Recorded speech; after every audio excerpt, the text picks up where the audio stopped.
2024 ఎన్నికలు జగన్మోహన్ రెడ్డి గారికి నల్లేరు మీద నడక. 104 ఇప్పుడున్న సీట్లకి 151 సీట్లకి పెరుగుతాయా తగ్గుతాయా ఏంటి దాని గురించి? ఒకవేళ కనుక రివర్స్ అయితే మీరు అన్నదానికి రివర్స్ అయితే మీరు 50 అంటున్నారు, అట 50 వస్తే మీకు వీళ్ళకి 100 వస్తాయని అంటారు. సగం మీసం పెట్టుకు తిరుగుతా. రాజశేఖర్ గారు తిరుగుతారు. చింతా రాజశేఖర్ తెలుగుదేశం ప్రభుత్వం జనసేన కూటమి అధికారంలో ఉంచమంటారా? ఇది ఈ క్లిప్ ని ప్లే చేయండి. సగం మీసం పెట్టుకుని తిరుగుతా. వైఎస్ఆర్ కాంగ్రెస్ పార్టీకి కాంగ్రెస్ పార్టీ ఓడిపోతే సీట్లు అటు ఇటు వస్తుంది. నాకు ఏం గెలవడం ఏముంది? ఇప్పుడు మొన్న 61కి 64 సీట్లు తెచ్చుకుని 60 మ్యాజిక్ ఫిగర్ అయితే 64 సీట్లు తెచ్చుకుని గవర్నమెంట్ ఏర్పాటు చేయడం అనేది పెద్ద సమస్య కాదు. 61 సీట్లతో కూడా ఇది వరకు బీఆర్ఎస్ ముందుకెళ్ళింది కదా. నేను చెప్తున్నాను, ఆన్ కెమెరా చెప్తున్నాను, మీరు రికార్డ్ చేసుకోండి. జనసేన తెలుగుదేశం ప్రభుత్వము ఆంధ్రప్రదేశ్లో 2024 ఒక్కసారి ఆలోచించుకోండి. ఇంకా 90 రోజుల దాకా టైం ఉంది. లేదు, అక్కర్లేదా? ఎందుకని అంటున్నానంటే తెలంగాణ రాజకీయాలని ఇట్లాగే మాట్లాడారు చాలా మంది. చివరికి పరిస్థితులను చూసి నాలుగు ఖర్చుకున్నారు చాలా మంది.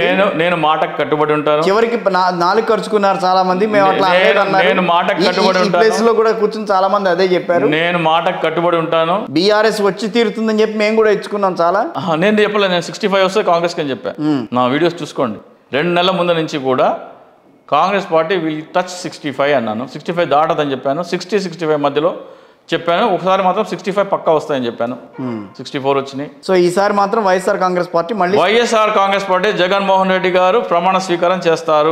మళ్ళీ మరొకసారి ముఖ్యమంత్రిగా. తెలుగుదేశం జనసేన కూటమి ఇప్పటి వరకు ఉన్న 50-50 అన్న ఆలోచనలు అయితే ఎక్కడా లేవు మీలో. లేవు. 100 మార్క్ దాటేస్తుంది ఈజీగా. 88 కాదు, 100 మార్క్ దాటేస్తుంది. జగన్మోహన్ రెడ్డి గారు ప్రమాణ స్వీకారం చేయకుండా ఎవరు చేసినా సరే, అంటే టీడీపీ జనసేన పార్టీల నుంచి నేను సగం మీసం పెట్టుకుని తిరుగుతా. వాళ్ళు అధికారంలో ఉన్న రోజులు. Not only once. అంత కాన్ఫిడెన్స్ ఏంటండి? నాకు తెలుసు, నాకు కనబడుతుంది కాబట్టి. ఇవాళ ఉన్నది రేపు ఉంటుందని నమ్మకం. పర్వాలేదు.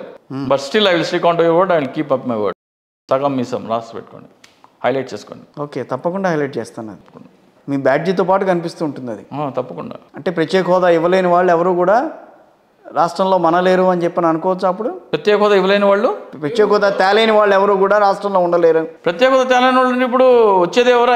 ముగ్గురు కూడా తేలేని వాళ్ళే కదా. జనసేన తేలేదు, టీడీపీ తేలేదు, జగన్మోహన్ రెడ్డి గారు తేలేదు. పోటీ ముగ్గురు మధ్యలో ఉన్నప్పుడు తేలేని వాళ్ళే వస్తారు. ఇంకా ఆ ప్రస్తావన రాదని అంటారు. అక్కడ ప్రస్తావన రాదు. కాంగ్రెస్ పార్టీ మీద ఈ రోజు వచ్చి నేను ప్రత్యేక హోదా అంటే నమ్మేంత పిచ్చోళ్ళు ఆంధ్రప్రదేశ్ జనం కాదు.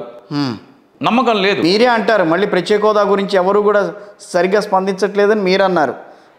ఈ రోజున వాళ్ళు మళ్ళీ పట్టించుకోవట్లేదు అంటే నేను వెంటిలేటర్ అయిపోయి డెడ్ బాడీ చచ్చిపోయి మొత్తం తీసేసిన తర్వాత అప్పుడు వచ్చి సెలైన్ ఎక్కిస్తానంటే ఎట్లా? 5 సంవత్సరాల నుంచి గాడిదలు కాస్తున్నాం అంటున్నా. అందుకనే కాంగ్రెస్ పార్టీ నాయకులు అంటున్నా 5 సంవత్సరాల నుంచి కాంగ్రెస్ ఎందుకు అంటున్నారు? అది నేను మొదటి నుంచి మిమ్మల్ని అడుగుతుంది. అదే వస్తే మొదటి సంతకం మీ అందరూ వేసిందే కదా, అందరూ కలిసి వేసిందే కదా వైఎస్ఆర్ కాంగ్రెస్ పార్టీ అధికారంలోకి వస్తే ప్రత్యేక హోదా వస్తుందని చెప్పి. అవునండి, వేసామండి. వైఎస్ఆర్ కాంగ్రెస్ పార్టీ తీసుకురాలేదు, పోరాటాలు చేయట్లేదు. చొక్కా పుచ్చుకోవాల్సింది ఎవరు? ప్రజలు. పోనీ ప్రజలు పుచ్చుకున్నారా?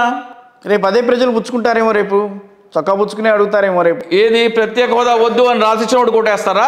లేకపోతే ప్రత్యేక హోదా ఇవన్నీ బీజేపీతో పొత్తు పట్టుకున్నోడు కొట్టేస్తారా? ఎట్లా వేస్తారు ప్రజలు? అడుగుతున్నాడు కదా జగన్మోహన్ రెడ్డి. వీళ్ళు అడగని కూడా అడగట్లేదు కదా. ఒకళ్ళేమో ప్రత్యేక హోదా ఎగ్గొట్టిన బీజేపీతో పొత్తు పెట్టుకున్నారు. సరే, పక్కన పెడదాం కాసేపు. అసంతృప్తుల్ని ఏ రకంగా బుజ్జగిస్తారు ఈ రోజున? అసంతృప్తులు అంటూ ఇక్కడ అంటే ఎవరికైతే టికెట్ రాలేదో వాళ్ళకి అసంతృప్తి ఉంటుంది, డౌట్ లేదు. వాళ్ళని బుజ్జగించాలా లేదా అనేది. ఇప్పుడు అసంతృప్తులు ఉన్నారని నేనే ఉన్నాను అనుకోండి. సపోజ్ నేను ఒక ఎమ్మెల్యే అనుకుందాం ఫర్ ఎగ్జాంపుల్. నాకు టికెట్ ఇవ్వలేదు, నేనేం చేస్తాను? నాకు అసంతృప్తి ఉంది, తెలుగుదేశం దగ్గరికి వెళ్తాను. రెడ్డి సామాజిక వర్గంతో కుదరట్లేదు కాబట్టి ఈరోజు మళ్ళీ బీసీ నినాదం పైకి తీసుకొస్తాను. లేదు, సామాజిక సమతుల్యం పాటించడం కోసం తీసుకొస్తున్నాను. ఇది లాంగ్ పెండింగ్ అడ్రస్ చేయాల్సిన అవసరం ఇది. అసెంబ్లీ అంటే అన్ని కులాల ప్రాతినిధ్యం ఉండాలి కాబట్టి ఆ దిశగా జగన్మోహన్ రెడ్డి గారు అడుగులు వేస్తున్నారు. We should appreciate. నేను చెప్తున్నాను ఉదాహరణ. నేను జగన్మోహన్ రెడ్డి గారి ప్రభుత్వంలో ఒక ఎమ్మెల్యే అనుకుందాం ఫర్ ఎగ్జాంపుల్. నాకు టికెట్ ఇవ్వలేదు, నేనేం చేయాలి? నెక్స్ట్ తెలుగుదేశం దగ్గరికి వెళ్ళాలి. తెలుగుదేశం దగ్గరికి వెళ్తే వాళ్ళకి అభ్యర్థి ఒకటి ఉంటారుగా. నేను జగన్మోహన్ రెడ్డి గారిని ఓడించడానికి పనిచేయాలంటే తెలుగుదేశం దగ్గరికి వెళ్ళాలి. తెలుగుదేశం దగ్గరికి వెళ్తే మీకు నా టికెట్ ఇస్తే నేను పనిచేస్తాను అంటారు. లేదు బాబు, మా దగ్గర అభ్యర్థి ఉన్నారు, నీకు టికెట్ లేదంటే నేను ఎందుకు పనిచేస్తాను? ఈ ప్రభుత్వం వస్తే కనీసం ఇక్కడ ఇంకో పోస్ట్ ఎమ్మెల్సీనో రాజ్యసభ లేకపోతే ఏదో కార్పొరేషన్ చైర్మన్ ఏదో ఒకటి దొరుకుతుంది కదా. అక్కడికి వెళ్తే అది లేదు కదా. టీడీపీకి వెళ్తే టికెట్ ఇచ్చారనుకోండి, అక్కడ ఉన్న అభ్యర్థి ఇక్కడికి వస్తాడు.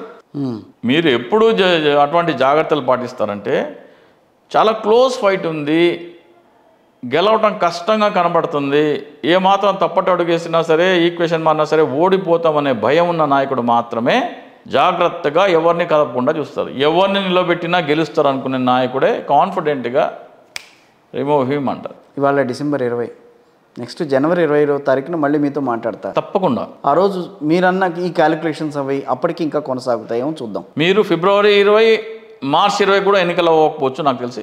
మార్చి ఫస్ట్ వీక్ లాస్ట్ చాలా మంది అది కూడా నేను చేస్తాను. ఎందుకంటే ఈ మన ఎలక్షన్స్ జరిగేవి పాఠశాల పరీక్షలు ఉంటాయి. పరీక్షలు అయిపోయిన తర్వాత మాత్రమే మార్చి ఫస్ట్ వీక్ సెకండ్ వీక్లో పెట్టుకోవచ్చు కదా. మార్చ్ ఫస్ట్ వీక్ సెకండ్ వీక్లో బడ్జెట్ ఇది ఉంటుంది కదా. I don't think they will do it. ఎందుకంటే డెఫినెట్లీ కానీ ఎండల్లో చాలా ఈసారి ప్రీపోన్ చేయాలని చూశారు, కానీ మార్చ్ ఎండింగ్ ఏప్రిల్ ఫస్ట్ వీక్లో చేస్తారేమో. అంటే last time April 11 to May 13 వరకు ఎంతో చాలా ప్రొలాంగ్ అయింది.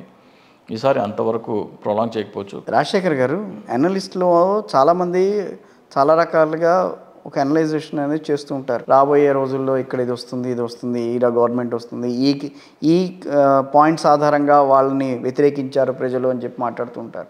అలాంటి పాయింట్స్ ఏమి ఇప్పటి వరకు మీకు వైసీపీలో కనిపించలేదా? వైసీపీలో ఉన్నాయి, కానీ టీడీపీలో అంతకంటే దారుణంగా ఉందండి. బెటర్ బ్యాడ్ వర్స్ట్ అని ఒకళ్ళేమో వర్స్ట్ చంద్రబాబు నాయుడు, ఒకళ్ళేమో బ్యాడ్ పవన్ కళ్యాణ్. బెటర్ దగ్గరే ఉంటారు కదా వాళ్ళిద్దరితో పోలిసి. మీరు ఎప్పుడు పోల్చుకుంటారు జగన్మోహన్ రెడ్డి వేయకూడదు అని? అంతకంటే మంచి పరిపాలన ఇస్తానే వాళ్ళు ఎవరన్నా మీకు కనపడితే అతను నమ్మదగిన ఫేస్ అయితే. సంక్షేమ పథకాలు కొనసాగిస్తారో లేదో ఇప్పుడున్న పరిస్థితుల్లో ఆంధ్రప్రదేశ్ జగన్మోహన్ రెడ్డి గారికి వినండి, ప్రస్తుతం ఉన్న ఆర్థిక పరిస్థితుల నేపథ్యంలో కొనసాగిస్తారో లేదో అన్న భయం ప్రజల్లో ఏర్పడితే దానికి వైసీపీ సమాధానం ఇవ్వగలుగుతుందా? ఖచ్చితంగా చెప్పగలుగుతుందా? ప్రజలు ఆలోచించాల్సిన నవరత్నాలు కంటిన్యూ అవుతాయి. జగన్మోహన్ రెడ్డి గారిని తొలగిస్తే సంక్షేమ పథకాలు ఆగిపోతాయి. ఎందుకంటే చంద్రబాబు నాయుడు గారు అధికారంలోకి వస్తే ఒకవేళ ఆ సిచ్యువేషన్ మీరు ఇప్పటికే చాలా చూస్తుంటారు కదా. ఆయన వీళ్ళు పాదయాత్రలు చేస్తున్నప్పుడు ఆయన 54 రోజులు అయిపోయిన తర్వాత తీసుకొచ్చారు, తీసుకొస్తాం హామీని తీసుకురాబోతున్నాం అని అన్నారు. చంద్రబాబు నాయుడు హామీలు ఆయన మా తర్వాత ఎన్నికల కంటే ముందు తర్వాత మాట్లాడేది మనం చాలా చూసాము గతంలో. ఆ మేనిఫెస్టోనే వెబ్సైట్లో నుంచి వెళ్ళిపోతుంది.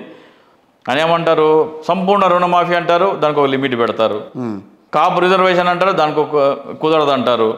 ఏది 474 హామీలు పెట్టిన హామీ పత్రమే వెబ్సైట్ నుంచి మాయం చేసిన మాయగాడు చంద్రబాబు నాయుడు. సో ఆయన మాటలు ఎట్లా నమ్ముతారు? ఇక్కడ జగన్మోహన్ రెడ్డి గారు ఓడిపోతే కనుక జస్ట్ ఆ సిచ్యువేషన్ ఇమాజిన్ చేసుకోవడానికి ప్రజల కోసం చెప్తున్నాను నేను. జగన్మోహన్ రెడ్డి గారు అన్ని సంక్షేమ పథకాలు ఇచ్చినా కానీ జగన్మోహన్ రెడ్డి ఓడిపోయారంటే ప్రజలు సంక్షేమ పథకాలనే తిరస్కరించారు కాబట్టి నేను ఆపేస్తున్నా అంటాడు. ప్రజలు ఆలోచించుకోలేదు.